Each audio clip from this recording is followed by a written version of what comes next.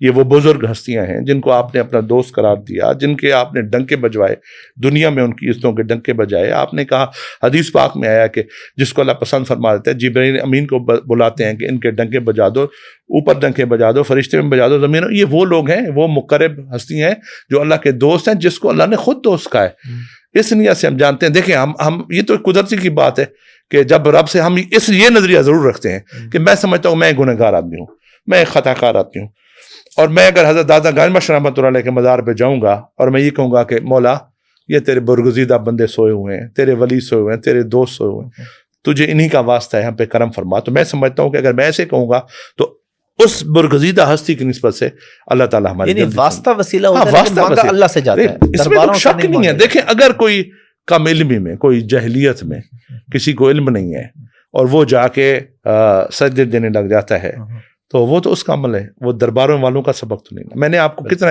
ان کا پورا کلام سنا دیا، آپ کو کہیں شرک نظر آتا ہے؟ بالکل بالکل. بہت شکریہ آپ کے وقت کا، بڑا مزہ آیا، بڑی بہترین گپ شپ رہی. لاسٹ پہ ہمارا فارمیٹ ہوتا ہے کوئی میسج نوجوان نسل کے لیے، خاص طور پہ آج کل ہر بندہ. دیکھیں نوجوان نسل کے لیے میں ضرور، دیکھیں میں آپ جو جتنے نوجوان ہیں، کیونکہ آپ کا جو پروگرام ہے آپ بہت پاپولر ہے، حافظ صاحب مجھے بڑی خوشی ہے الحمدللہ. بہت پاکستان کے لوگ، دنیا میں آپ کو لوگ دیکھتے ہیں، سنتے ہیں اور ایجوکیٹ بھی ہوتے ہیں، اور آپ خود بھی حافظ قرآن ہیں. میں نوجوانوں کو یہ استدعا کروں گا، یہ جو بزرگان اور اولیاء کرام ہیں ان کی بڑی خدمات ہیں، انہی کی وجہ سے ہم مشرف با اسلام ہیں. انہی کی وجہ سے دیکھیں دنیا کی پاپولیشن کا 50% بر صغیر میں ہے، دنیا کی مسلم پاپولیشن کا 50% بر صغیر میں ہے، افغانستان، ہندوستان، پاکستان، بنگلہ دیش. اور یہ جو سارے کے سارے اللہ نے یہاں نبی نہیں بھیجا، اللہ نے یہ سارا کام اولیاء کرام سے لیا ہے. تو آپ اگر کوئی موجودہ جو پیران عظام ہیں ان کی ایسی کام کاج ایسے ہیں کہ جس طرح انہوں نے ایسے اگر کوئی فیک عمل کیا ہوا ہے تو ان کو خدا بزرگان اور اولیاء کرام جو وہ ہستی ہیں وہ تو ان ساری چیزوں سے بڑے پاک تھے. تو آپ مہربانی کریں، آپ جو ہیں ان کو پڑھیں. آپ یہ نہ سمجھیں دربار شرک کا جو ہے مرکز ہے. آپ جا کے دیکھیں دربار شریف خالد صاحب نے کیا کہا ہے، آپ پڑھیں بابا فرید نے کیا کہا ہے، آپ پڑھیں بابا بلے شاہ صاحب نے کہا ہے، حضرت سلطان بہو نے کیا کہا ہے. ان کی تعلیمات کو دیکھیں، ان کی زندگیوں کو دیکھیں. صرف آپ کسی کے کہنے پہ ان پہ فتوے لگا دیں، یہ بڑے ظلم کی بات ہوگی. جنہوں نے ہمیں، اور ہم کچھ نہیں کر سکتے ان بزرگوں کے لیے جن کی وجہ سے ہم کلمہ ہم نے پڑھا اور اسلام سے مشرف با اسلام ہوئے، ہم ان کو جو ہے نا الٹا سمجھیں کہ یہ انہوں نے جو ہے نا دین کو بجائے ان کی خدمات کو ماننے کے لیے الٹا ان پہ اعتراض شروع کر دیں، تو یہ تو ظلم کی بات ہوگی. میں نوجوانوں سے یہ کروں گا بزرگان اور اولیاء کرام کو پڑھیں، پھر اپنی رائے کم کریں. بہت بہت شکریہ.